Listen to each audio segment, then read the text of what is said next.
Hello good morning guys, मैं विपिन चंद्र जोशी पुनः आपके साथ नवज्योति ग्लोबल स्कूल मोना जयती पहाड़पानी के डिजिटल पोर्टल पर। Guys class 8th chapter number 5th judiciary social and political life में हम कल चर्चा कर रहे थे कि भारतीय न्यायपालिका किस तरह से बनती है, किस तरह से उसका कार्यकाल होता है और ये एक स्वतंत्र विधायिका होती है।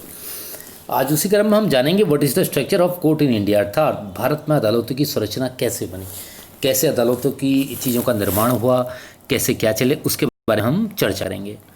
तो हमारे देश में 3 अलग अलग स्तर पर अदालतें होती हैं। निचले स्तर पर बहुत सारी अदालतें होती हैं, सबसे ऊपरी स्तर पर केवल एक ही अदालत है।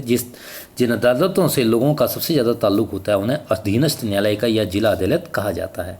ये अदालतें आमतौर पर जिले या तहसील के स्तर पर या किसी शहर में होती हैं। ये बहुत तरह के मामलों की सुनवाई करती हैं। प्रत्येक राज्य जिलों में बटा होता है और हर जिले में एक जिला न्यायाधीश होता है। प्रत्येक राज्य का एक उच्च न्यायालय होता है। यह अपने राज्य की सबसे ऊंची अदालत होती है। राज्य न्यायालयों से ऊपर सर्वोच्च न्यायालय होता है। यह देश की सबसे बड़ी अदालत है जो नई दिल्ली में स्थित है। देश के मुख्य न्यायाधीश सर्वोच्च न्यायालय के मुखिया होते हैं। सर्वोच्च न्यायालय के फैसले देश की बाकी सारी अदालतों को मानने होते हैं। तो हम कह सकते हैं गाइस कि ये जो है, मैंने आपको बताया था 28 राज्यों में से 24 राज्यों में ये जो हमारे हाई कोर्ट्स हैं वो स्थित हैं। बाकी को एक दूसरे से भिन्न हैं, जुड़े हुए हैं। और एक हमारा मुख्य जो है वो सर्वोच्च, जिसे हम कहते हैं, वो हमारा सर्वोच्च न्यायालय है। तो उच्च न्यायालयों की स्थापना सबसे पहले 1862 यानी 1862 में कलकत्ता, बम्बई और मद्रास में की गई थी। ये तीनों प्रेसिडेंट शहर थे। दिल्ली उच्च न्यायालय का गठन 1966 में हुआ। आज देश भर में 25 उच्च न्यायालय हैं। बहुत सारे राज्यों के अपने उच्च न्यायालय हैं, जबकि पंजाब और हरियाणा का एक साझा उच्च न्यायालय चंडीगढ़ में है।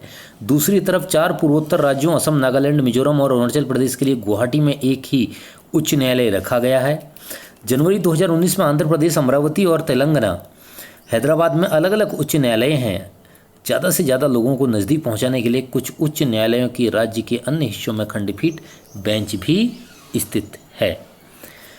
क्या विभिन्न स्तरों की ये जो अदालतें हैं एक दूसरे से जुड़ी हैं या नहीं? भारत में हमारे पास एकीकृत न्यायिक व्यवस्था है। इसका मतलब यह है कि ऊपरी अदालतों के फैसले नीचे की सारी अदालतों को मान्य होते हैं। इस एकीकरण को समझने के लिए अपील की व्यवस्था को देखा जा सकता है। अगर किसी व्यक्ति को ऐसा लगता है कि निचली अदालत द्वारा दिया गया फैसला सही नहीं है तो वह सबसे ऊपर की अदालत में अपील कर सकता है। अपील की व्यवस्था को समझने के लिए आइए एक मुकदमे पर विचार करते हैं। और ये मुकदमा आप देखिए कि बड़ा ही फैंसी है। यहाँ पर 1880 के फरवरी के महीने में लक्ष्मण कुमार ने 20 वर्षीय सुधा गोयल से विवाह किया था। वे दिल्ली में एक फ्लैट में रहते थे जहाँ लक्ष्मण के भाई और उनके परिवार भी रहते थे। 2 दिसंबर 1980 को सुधा की अस्पताल में मौत हो गई। वह जली हुई थी। सुधा के घर वालों ने अदालत में मुकदमा दायर किया। जब निचली अदालत के सामने यह मुकदमा आया तो 4 पड़ोसियों को भी गवाह के तौर पर बुलाया गया था। पड़ोसियों ने अपने बयान में कहा कि दिसंबर की रात को उन्होंने सुधा की चीख सुनी थी और मामला दायर जानने के लिए बलपूर्वक लक्ष्मण के घर में घुसे। वहां उन्होंने देखा कि सुधा की साड़ी से आग लपेटे रह उठ रही थी। उन्होंने सुधा को एक बार बोरे और कंबल में लपेट कर आग बुझाई। सुधा ने बताया कि उनको सास शकुंतला ने उसके ऊपर मिट्टी का तेल डाला था और लक्ष्मण कुमार ने आग लगाई थी। मुकदमे के दौरान सुधा के परिवार वालों और एक पड़ोसी ने इस तर्क पर उन्हें बोला कि सुधा की जो ससुराल है वाले बहुत ज़्यादा मारपीट करते थे। उनकी मांग थी कि बच्चे के पैदा होने पर उन्हें एक बड़ी रकम, एक स्कूटर, एक फ्रिज दिया जाए। तो ये विभिन्न तरह की जो चीज़ें हैं गाइस, तो ये अदालत में इसी तरीके से चली और इसी तरीके से इन मानकों का आगे को आरंभ भी हुआ, जिसमें विभिन्न प्रकार के चीज़ें हमारे सामने प्रस्तुत हुई या हम कह सकते हैं वो हमारे सामने मौजूद हुई।